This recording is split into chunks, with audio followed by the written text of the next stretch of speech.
जय श्री राम। देखिए, इस वीडियो में हम समझेंगे भारत की खोज की कहानी। जैसे ही ये कहा जाता है कि भारत की खोज हुई थी तो लोग बाग इस पर बहुत ज्यादा गुस्सा हो जाते हैं और वो कहते हैं क्या वास्को डी गामा से पहले भारत नहीं था? तो ये अशोक कौन था? ये जो हमारी सभ्यता है, हड़प्पा सभ्यता, ये क्या थी? इससे पहले भी भारत था। ये तुम हमें गलत इतिहास पढ़ा रहे हो। अगर तुमने इतिहास को ठीक नहीं किया तो हम तुमको गोली मार देंगे। फालतू बकवास मत करो। तो क्या है इसके पीछे की सारी कहानी, आइए समझते हैं इस वीडियो में। अगर बात करें सन 1400 ईस्वी की, यानी कि आज से लगभग 600 साल पहले, तो ये हमारा प्यारा भारत है। ये हमारा प्यारा भारत है। अच्छा, ये पूरा का पूरा प्यारा भारत है। इसको भी हम पीट पीट कर अपने अंदर मिला लेंगे। तो ये पूरा का पूरा भारत है और यहाँ के देशों को क्या कहा जाता है? यूरोप के देश कहा जाता है। इन देशों को क्या कहा जाता है? यूरोप के देश। जैसे France, Spain, Germany, Poland, Ireland, पुर्तगाल, ये सारे के सारे देश यूरोप के देश कहलाते थे, जहां पर भारत के सामान की बहुत अच्छी खासी डिमांड थी। भारत में यहाँ से मसाले, कॉटन, रेशम जैसी चीजें भेजी जाती थी जो यहाँ के लोगों को बहुत ज्यादा पसंद आती थी। पर वो सारी की सारी चीजें किस तरीके से भेजी जाती थी? भारत से होते हुए अफगानिस्तान, फिर ईरान, फिर इराक।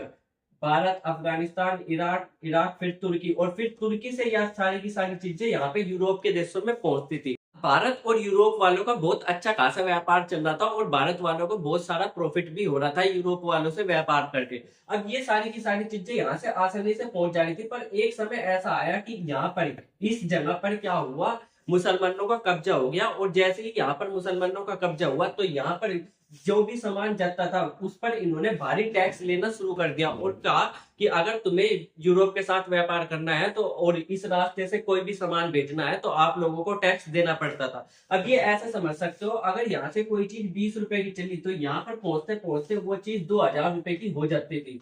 तो इतना भारी टैक्स लगता था। अब इस टैक्स से परेशान हो करके जो यहाँ के लोगों ने सोचा कि यहाँ पे हमें भारत से बहुत सारी चीजें तो मंगानी है, तो किसी ना किसी तरीके से इस रास्ते की जगह कोई दूसरा रास्ता खोजा जाना चाहिए। अब इसके लिए यूरोप के देशों ने अलग अलग लोगों को भारत की खोज करने के लिए भेजा, यानी कि भारत के रास्ते के लिए कोई दूसरा रास्ते की खोज करने के लिए भेजा, जिसमें से सबसे पहले भेजा गया था कोलंबस को। अब कोलंबस इतना बड़ा बुर्बक था कि वो भारत की जगह कहां पर पहुंच गया? अमेरिका में पहुंच गया। तो उसको अमेरिका का खोजकर्ता कहा जाने लगा। अब दूसरा वहां से चला कौन? Vasco da Gama. Vasco da Gama पुर्तगाल का निवासी था। ये है पुर्तगाल देश। अब यहाँ से वो चला, यहाँ से होते होते हुए वो साउथ अफ्रीका के कैप ऑफ गुड होप में पहुंचा।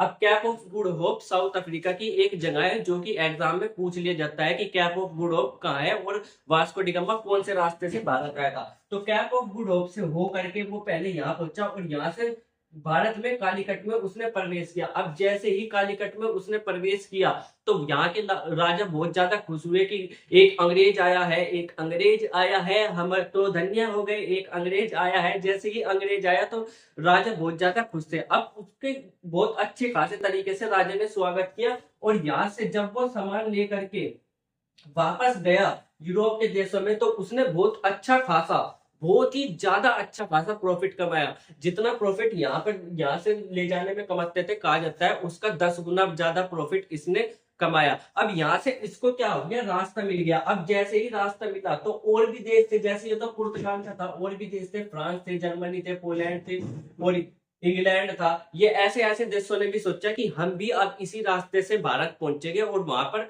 व्यापार करेंगे और अपना प्रॉफिट बहुत ज्यादा करेंगे। अब यहाँ के लोग, यहाँ के सारे अलग अलग देशों के लोग भारत में आने लगे व्यापार करने के लिए और भारत का व्यापार अच्छा खासा चल रहा था। अब इस रास्ते का फायदा क्या हुआ इन लोगों को? इस रास्ते का केवल समुद्री मार्ग का ही एक फायदा नहीं है, एक तो व्यापार था, पर अगर ये रास्ते की खोज ना हुई होती तो जो इंग्लैंड के लोग हैं, जो इंग्लैंड यहाँ व्यापार करने के लिए आए थे, वो भारत पर कभी भी कब्जा नहीं कर पाते। अब क्योंकि इंग्लैंड के लिए क्या थी? ये एक भारत की खोजी थी और भारत का इतिहास इंग्लैंड के लोगों ने ही लिखा है और उसी इतिहास को हम आज तक का चला रहे हैं। तो इसीलिए हमें कहा जाता है कि क्या वास्को डी गामा ने भारत की खोज की। हमने अपना इतिहास अपने तरीके से नहीं लिखा। अब देखो हम कितने मूर्ख है, हमारे से बड़ा मूर्ख कोई नहीं होगा कि हम अपना इतिहास अपने तरीके से नहीं लिख पाए। हम केवल उनका ही इतिहास जो अंग्रेजों ने लिखा था उन्हीं का ही इतिहास अब तक का ढो रहे हैं और उसी के हिसाब से हम चल रहे हैं। तभी हम कहते हैं कि भारत की खोज किसने की थी?